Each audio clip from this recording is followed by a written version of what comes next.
Hello friends, வாங்க இன்றைக்கி எப்போ ஒரே மாதிரி செய்யாமல் இந்த மாதிரி செஞ்சு பாருங்கள். டேஸ்ட்டு சுவையும் ரொம்ப நல்லாயிருக்கும். இதுக்கு வந்து பச்சைப்பயிறு 1 கப்பு, 1/4 கப் அளவுக்கு உளுந்து எடுத்திருக்கேன். இது தண்ணியில் வாஷ் பண்ணிவிட்டு தண்ணி ஊற்றி ஒரு 4 மணி நேரம் ஊற வச்சிடலாம். நான் சுடுதண்ணி தான் ஊற்றிருக்கேன்.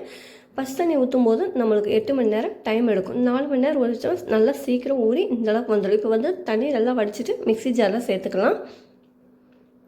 மிக்ஸி ஜாரில் சேர்த்துக்கிட்டு கூடயே 2 பச்சை மிளகாய், 2 துண்டு இஞ்சி, ஜீரகம் 1 ஸ்பூன், தேவையான உப்பு சேர்த்து கலக்கிக்கிங்க. நான் அரைச்சி இந்த அளவுக்கு எடுத்துருக்கிறேன்.